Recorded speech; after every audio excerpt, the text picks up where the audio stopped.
Welcome to Never Again is Now, a podcast about anti-Semitism. I'm Evelyn Marcus, and in addition to being a psychologist, I'm featured in the documentary about anti-Semitism, Never Again is Now. I am a Dutch Jew and a daughter of Holocaust survivors. In 2006, I immigrated from Europe to the United States because of the rising anti-Semitism in Europe. I am Phyllis Dembler-Miller, the founder of the free nonfiction Holocaust theater project, thinedgethewedge.com. I grew up in the Midwest in a small community with not having Holocaust survivors that I knew of. Yet in 1970, only 25 years after the end of World War II, my US Army officer husband and I found ourselves in Munich, Germany, and it changed our lives forever. The Jewish state is increasingly discussed and debated in social situations, over dinner, on a date, or at a party. Such conversations can often turn heated, uncomfortable, and sometimes even anti-Semitic. Our guest today developed a method for individuals on how to respond in such situations. Jonah Cohen, PhD, is the communications director for the Committee for Accuracy in Middle East Reporting and Analysis. The acronym is CAMERA. He earned a PhD from the Department of Religions and Philosophies at the University of London. Jonah Cohen's essays have appeared in both academic and popular news outlets, including The New Republic, The Hill, The Weekly Standard, Commentary, Real Clear Politics, The Times of Israel, The Jerusalem Post, and many other publications.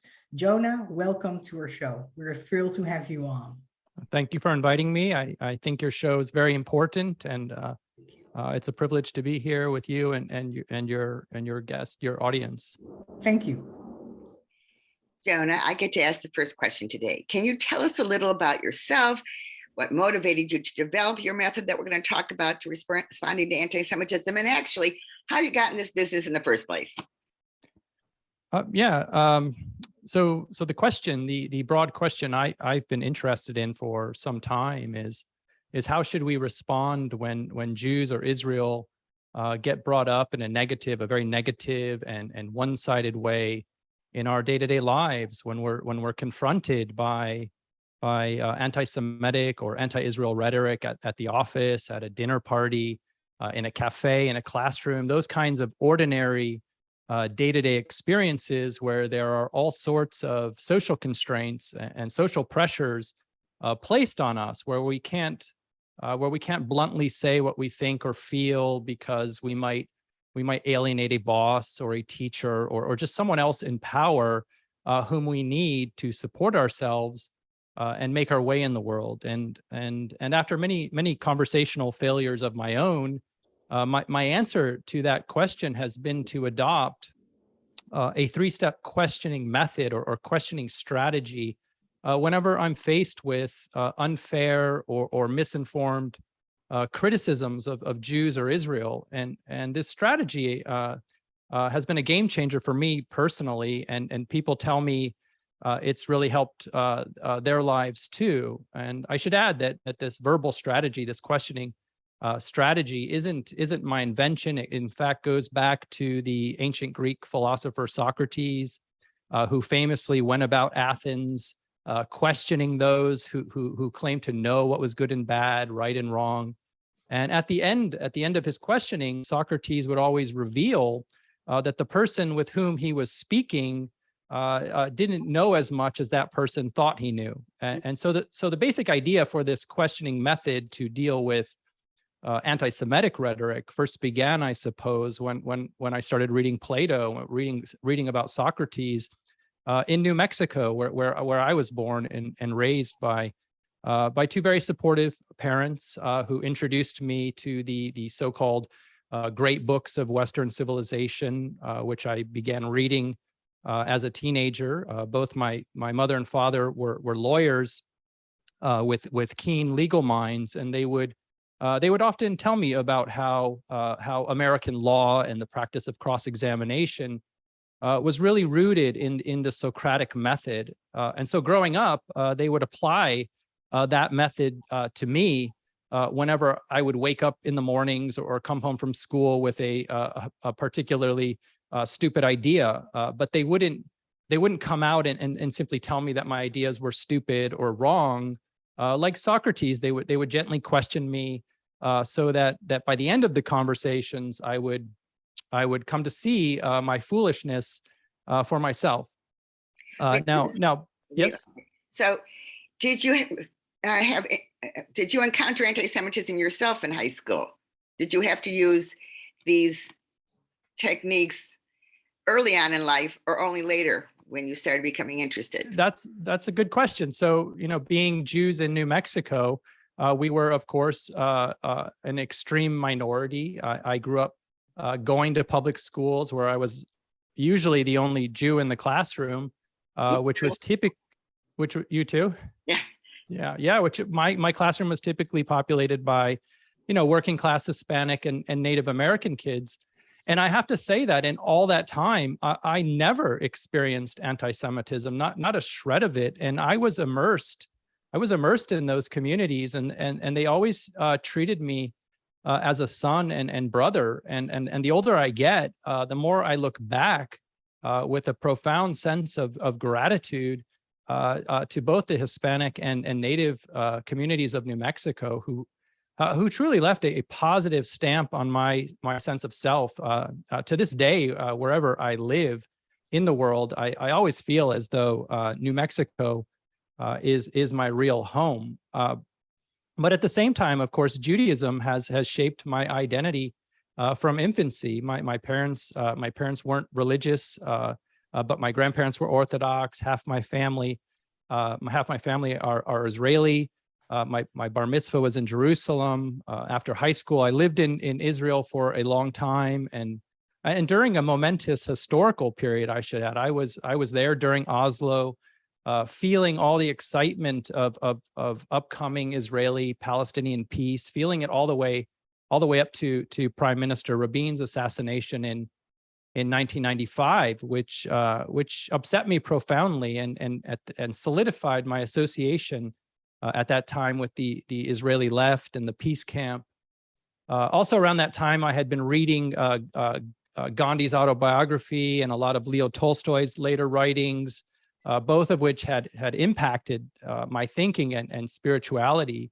I ended up filtering my Judaism, my practice of Judaism, my views of Israel, my views of the Israeli-Arab conflict through those pacifist political assumptions, which were what I brought with me to university when I moved to England in the late 1990s, 1996, I think it was, and where I lived for about 10 years. And it was there in England where I first experienced anti-Semitism and anti-Semitic conversations, especially when I began attending the University of London's School of Oriental and African Studies, SOAS, which arguably has the most anti-Israel, if not anti-Semitic, student body in the whole of Europe. The students are often getting in the news for their particularly aggressive anti-Israel activity and harassment of Jewish students. Initially, though, I should say it didn't really get under my skin. I bought into my classmates and professors' claims that they were just being critical of Israel, and I naively assumed that ultimately we as left-wing college people shared a common quest for peace built on reasonable compromise. But I began to notice that my efforts at compromise, at trying to meet people more than halfway, that these efforts weren't ever reciprocated. When I had conversations about Israel at the school bar, say, typically what would happen is that in the interest of peace, I would be very self-critical, very critical of Jews and Israeli behavior, refraining from any criticism of Palestinian behavior or Arab behavior or Muslim behavior or European behavior, all on the assumption that the other person would see my good intentions, my desire for peace, and then reciprocate with self-criticism of his or her own side in this conflict. And then from there, we would work together toward a more rational, better, more tolerant future. But instead, what would happen is that the other guy would happily pocket my criticisms of Jews in Israel and then pile on more condemnation of his own. And this lack of reciprocity, this lack of mutual self-criticism happened so often that I really began to feel like I was being used in some way, either as a tool for an Arab Islamic nationalist agenda or for a socialist or communist internationalist agenda, and that my social acceptance at the school was contingent on playing that role, on playing the role of a particular kind of Jew with a particular set of approved opinions.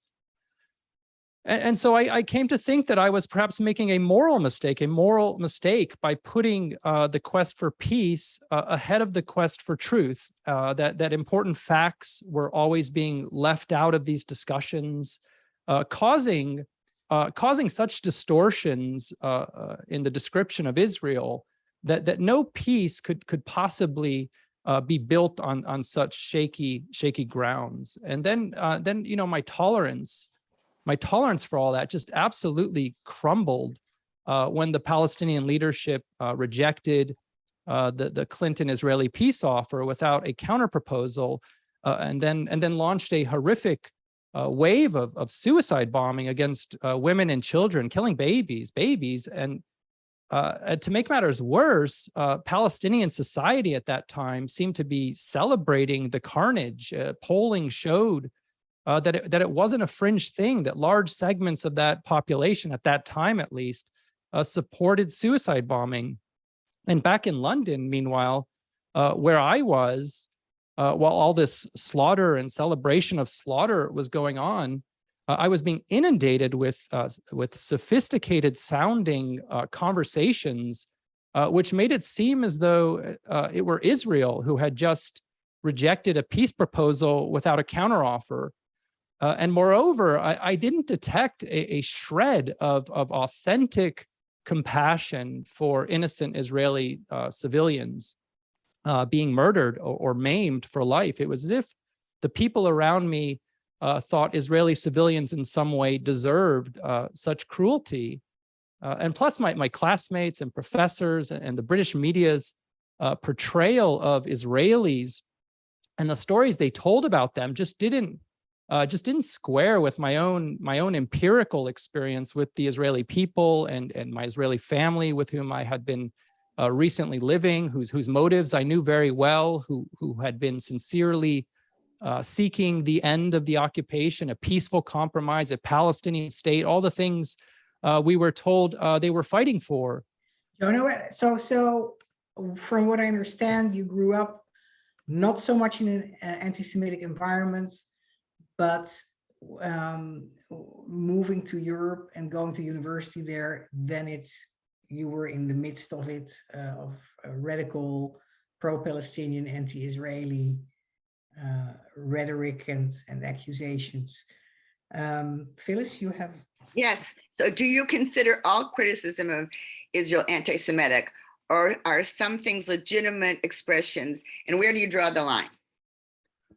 Well, I mean, of course, no, I don't think all criticism of Israel is anti-Semitic. In fact, I don't know anybody who thinks that. Israel is a democracy where people have been debating and criticizing the state for nearly 100 years now. But like when I lived in England, I often met people who complained that Jews use the charge of anti-Semitism to silence critics of Israel. That claim that we wield the charge of anti-Semitism as a weapon. I don't know about you, but that claim has always felt to me in itself like a kind of hostility toward Jews. And recently I was reading a book on anti-racism, and I personally have a lot of problems, philosophical problems, epistemological problems with critical race theory. But the author said something that really resonated with me. He basically argued that if you're going to obsessively focus on criticizing an historically marginalized and persecuted minority who have been grossly mistreated for centuries, and you have little good or loving to say about them, that is, if you don't do anything to build up trust with that community, don't be surprised. Don't be surprised if your criticism and motives are met with skepticism in that community.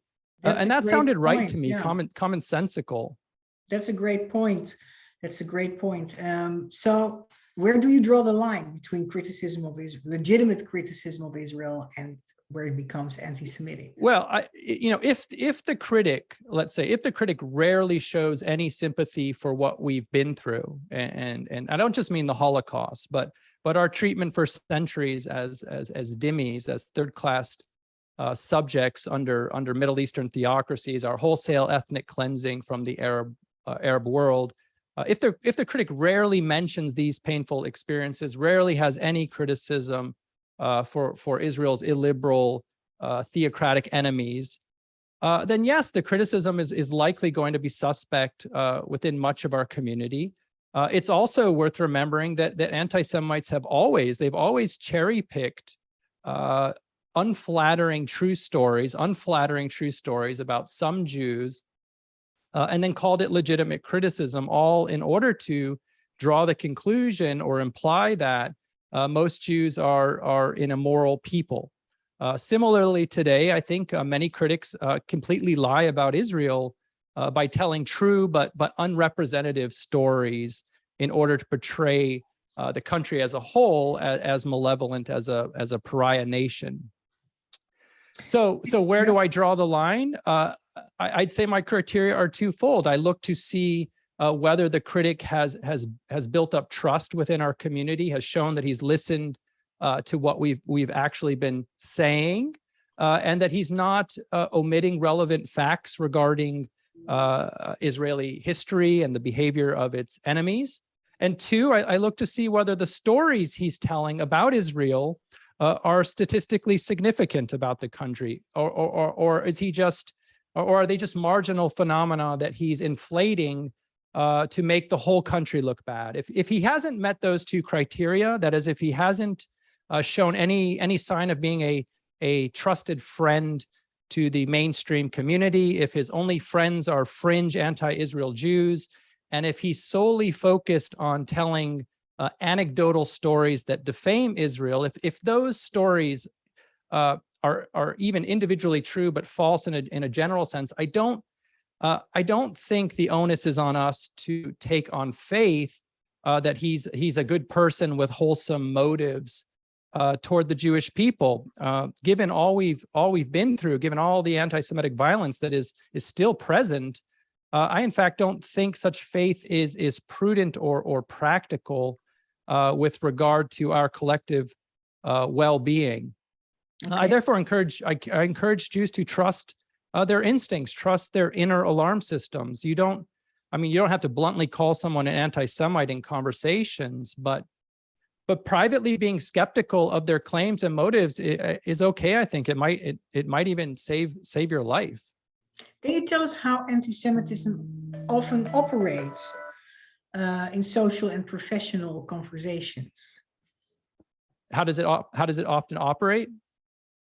Well, I think when someone utters allegations against Israel or Jews at, say, a dinner party or at an office gathering, there tends to be a linguistic pattern behind the discourse, which the person consciously or not is repeating in the social gathering. And it needs to be noted before I get into the details of that linguistic pattern, which goes back to the late 1700s, that needs to be noted that social and professional gatherings are often inherently challenging in themselves. So when people make anti-Semitic statements in these environments, there are all sorts of sociological and psychological factors that can make it difficult to reply in a graceful manner. There's office politics, social anxieties, emotional disturbances, just wanting to be liked by your peers. and so on. The mere environment is constraining and stressful on its very own. But as I said, in addition to all of that, there's this other linguistic factor at work, which makes the unpleasant experience even more unnerving. And I call this rhetorical pattern the anti-Semitic three-step. And basically it goes like this. First, when the anti-Semite wants to take command of the discussion, he or she will begin by uttering statements about the victims of alleged Jewish or Israeli misbehavior, thereby seizing the moral high ground in the conversation and concentrating attention on Jewish misdeeds. And often the misdeed that the anti-Semite focuses on is some obscure anecdote, some alleged Israeli action, some purported statistic, which you might not know anything about. So you're forced to rely on the anti-Semite's account of the information. So you're immediately put into an unequal power position in the conversation. So that's step one. The anti-Semite seizes the moral high ground. Step two, the emotionally charged language of the anti-Semite explicitly or implicitly shifts the burden of proof onto Jews and their supporters, immediately putting us on the defensive in the conversation, feeling like we have to prove our innocence or Israeli innocence. And in part, we feel that way because we just want to change the mood, the anti-Semitic mood that's now flowing as an undercurrent through the room as a result of the anti-Semites' choice of conversational topics. So that's step two, putting the burden of proof on the Jews, and then finally the last step, when we do respond, trying to prove our innocence, trying to prove Jewish innocence, trying to change the mood in the room, the anti-Semite will ascribe motives, not reasons, to our disagreement with his or her interpretation of things. Anti-Semites will say things like, "Oh, you're just spouting Israeli government talking points. You're repeating Hasbara," or he'll say things like, "You Jews are so emotional about Israel. It's hard to have a rational discussion about it with you." That is, he or she categorizes you in some way that dismisses your point of view as biased, as tribal, as dishonest, as if no other opinion but his own could possibly be moral or reasonable and genuinely believed by rational or informed people. It's very dehumanizing if you think about it. Now, these three rhetorical steps, seizing the moral high ground, placing the burden of proof on Jews, ascribing motives and not reasons, these three rhetorical steps, combined with those inherent challenges of social and professional environments, can be profoundly disconcerting and emotionally painful, causing all sorts of mental confusion and anguish in the Jewish person who's trying on the spot to navigate gracefully through what is in truth an aggressive social environment. Could you give us one example each of how to stop that step? Both Evan and I are big fans of assertiveness. So the first person says something that sounds correct, and I don't know the answer. So what could I say? Do I say? Could you give us an example? Yeah. Like, do I say? But an example of the anti-Semitic remark, and then Yes, how to react? Sure. So, I mean, do you want to start discussing? We could discuss the method, the gadfly method, if that. But I want, for our viewers, we would like to share very specific things. So I'd like to know what to say if someone says a fact that I don't know. Do I say? Yeah, but I would first like to know an example of where the anti-Semite seizes the moral high ground, puts on the burden of proof on Jews, and then dehumanizes you as a Jew about your reply. So could you give us an example of such an often appearing remark that or remarks that anti-Semites make in social situations, and then we can look into the way to rebut that. Sure. So it could be anything from, I mean, recent allegations you hear are that Israel is an apartheid state, right? Okay. That in itself could be felt as an aggressive statement. So how do you reply to that? And that's where I would get into this gadfly method. It would be a way of questioning whatever their claim is that is making you as a Jewish person feel uncomfortable. Could you give us an example? So the remark is it's the moral high. It's an apartheid. Israel's an apartheid state. Is that seizing the moral high ground?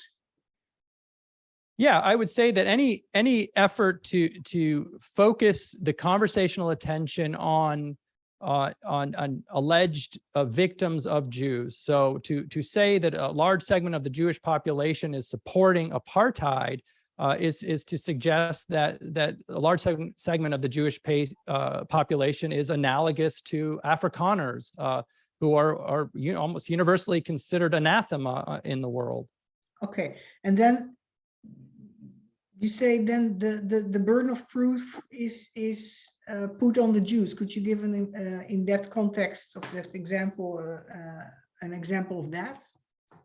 Sure. So, all right. So let's back up a little bit. When we are confronted with anti-Semitic rhetoric in these stressful social circumstances that I've been talking about, people tend to respond in one of four ways.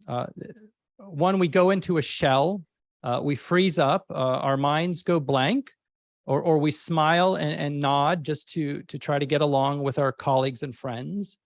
And then go home feeling hurt and weak, outraged, maybe angry at ourselves for not speaking up.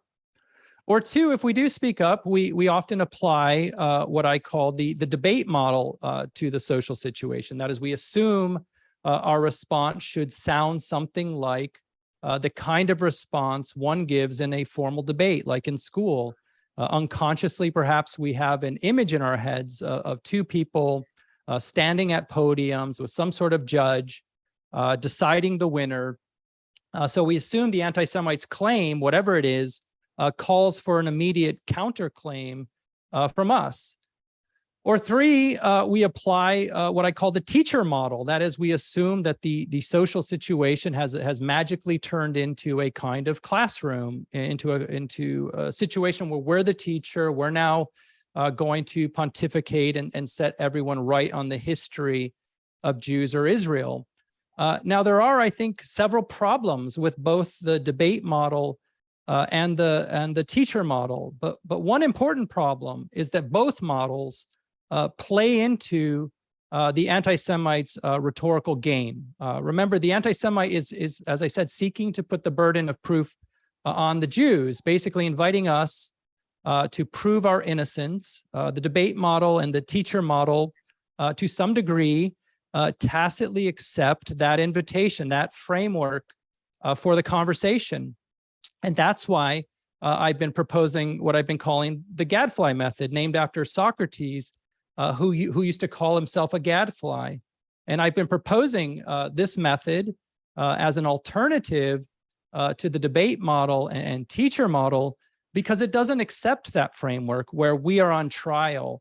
Rather, this model keeps the burden of proof on the anti-Semite, who in fact has the burden of proof because he or she is the one making the claims in the conversation. The person who makes the claim bears the burden of proof. It's their responsibility to back up what they say and prove that it's true. And so this model, this investigator model, this gadfly method, proceeds through questioning, through testing the consistency of someone's moral principles and assumptions, through trapping them in contradictions in their statements or just exposing their ignorance. And that's what the gadfly method provides. It's a series of three questions that keeps the burden of proof on the anti-Semite and entangles him in his or her own words. And yet it does it in a way, in an inoffensive way that befits a social or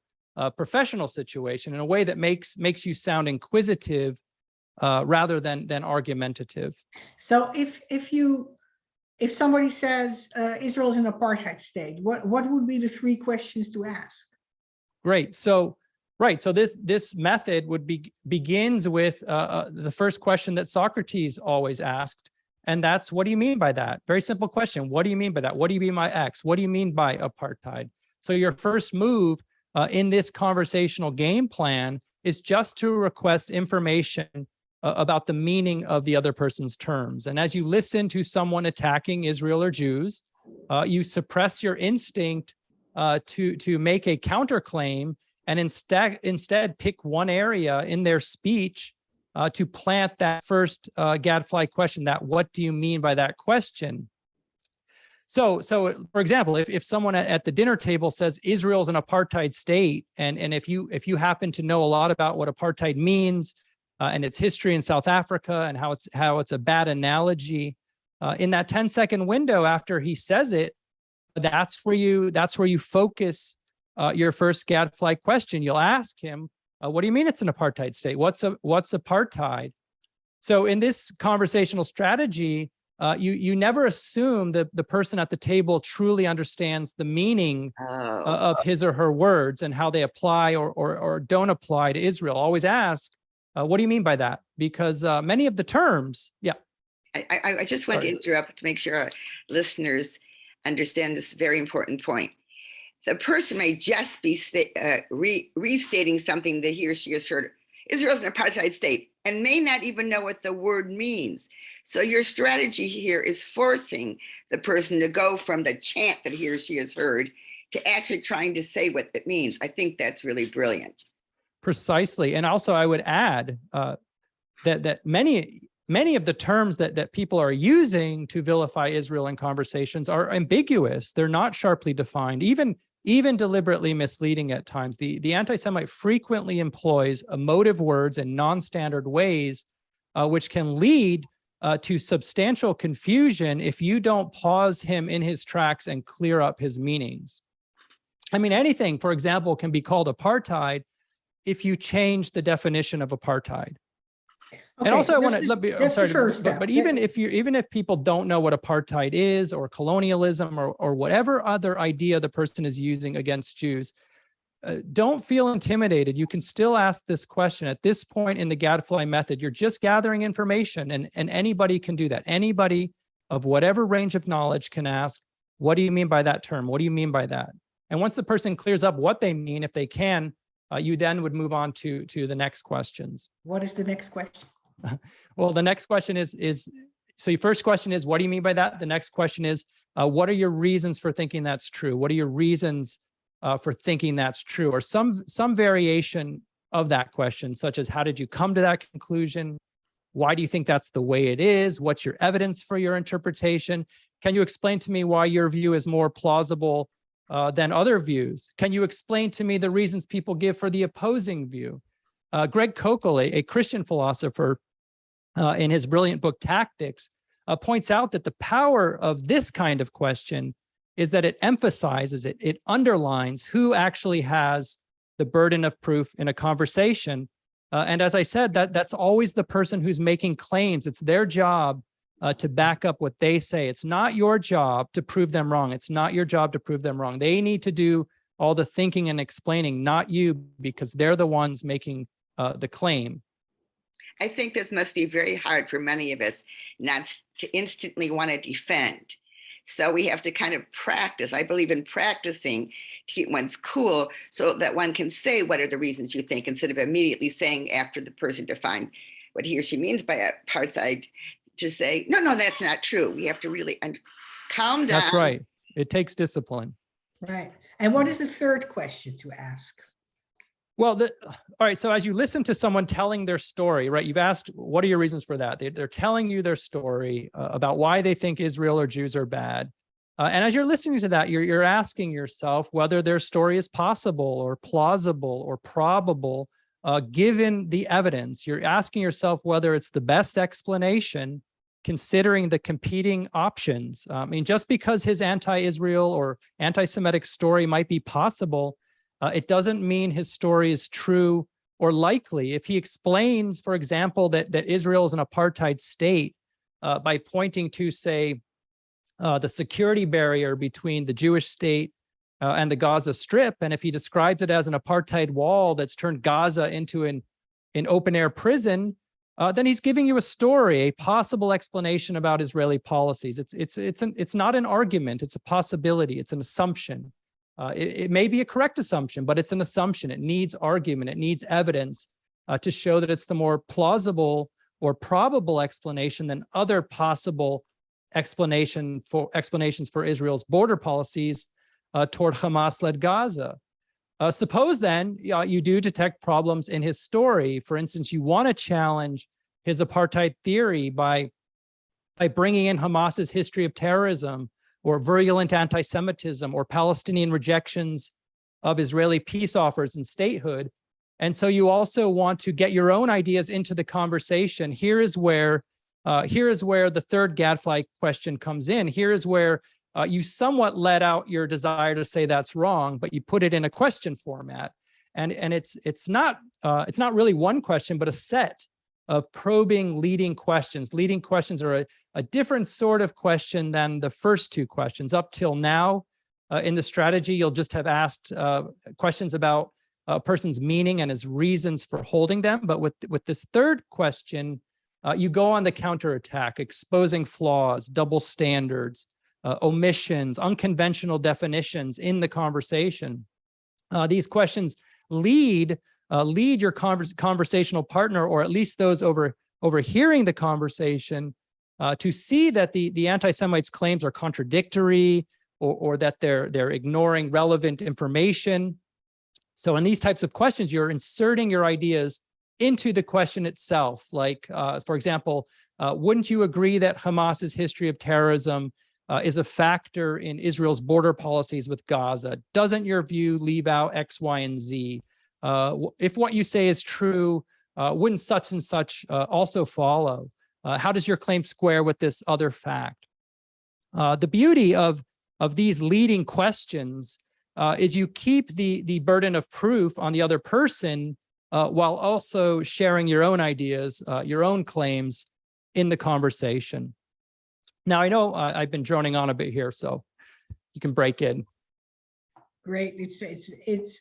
It sounds to me like a very brilliant strategy of reversing the burden of proof from where it is laid down by the anti-Semite, and how to reverse that. And actually, can I just make one more point? I think it's worth mentioning is that Socrates did something very special with leading questions.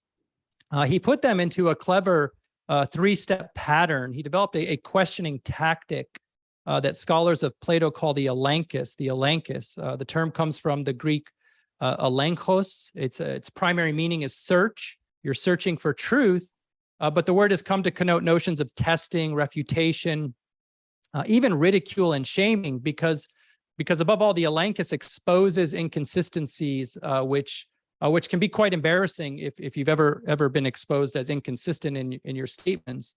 And essentially, just really quick, essentially the elenchus consists of three steps. Step one, Socrates gets you to make a claim, usually with those first two gadfly questions. For example, if Socrates were alive today, he might get the anti-Semite to say, I think Zionism is wrong because nationalism is wrong. Then step two, later in the conversation, after the anti-Semite has perhaps forgotten his original claim, he gets the anti-Semite to agree to some other proposition. For example, he gets the person to say, yeah, of course the Palestinian people deserve a national homeland. And then step three, Socrates then shows that the anti-Semite's new claim is inconsistent with what he said previously. But you said before that nationalism is wrong. So why do the Palestinian people deserve a national homeland, but the Jews do not? Yeah. And what's important to note here is that Socrates isn't the one contradicting the other person's statements like in the debate model. Instead, he's showing that the other person is contradicting himself. The elenchus entangles people in their own words, and that's deadly. If you can pull off the elenchus, it has the power to undermine the credibility, the believability of everything else the person previously claimed as true. Yeah, and you keep your sympathetic attitude and behavior for the people who are listening, because you're not countering somebody, you're asking questions, which is very humble. So it's really clear, without my asking the question, that this method could be used for anti-Semitic comments that are not about Israel. But what I'd like to know is, so what if I don't know enough? I get to the third question. Can I say to the person, would this be appropriate? I'm trying to think of an example. I need to look into that a little bit. May I have your email, if it's not Shabbat dinner, whatever, or may I get back to you with some information that you might find helpful about this situation? I think that's a brilliant answer. You don't have to know everything about a country or a people, a 3,000-year-old people, or a country that's been around for 100 years. And I think it's completely within your intellectual rights to say, you raise an interesting question. I'd like to look into it. There's a lot of misinformation about Israel out there. And so, yeah, I will explore that, and let's continue this conversation at another time. I think that's a wonderful thing to tell somebody. Okay. So, Evelyn, do you have one last question? And then I'm going to give Jonah his chance. I have no more questions. Okay, Jonah, your big chance. What is the one thing you really wanted to say that you didn't get to say? Let's see. Well, I mean, we could go, how much time do we have? 2 minutes. 2 minutes. Oh, well, I'll just say thank you for having me. It's a delight. I hope we can speak again. I think next time we could get into what we mean by anti-Semitism. We could get into some of more of the allegations that are often said over the dinner table. But this is a great start, and I look forward to speaking with you some more. Yes, we would definitely like to have you back. Thank you. Thank our listeners. Please, everyone, if you haven't seen Evelyn's documentary, Never Again Is Now, it's very important for understanding anti-Semitism today. You can see it on YouTube and Amazon. Also, my play. You can read more at thinedgeofthewedge.com. I will just say that I've just gotten back from Charlotte, North Carolina, from the conference of the Association of Holocaust Organizations, and we have a lot to do together. So I'm thrilled that Jonah was here, and everyone, whenever you can, without putting yourself in physical danger, please speak up against anti-Semitism and all hate.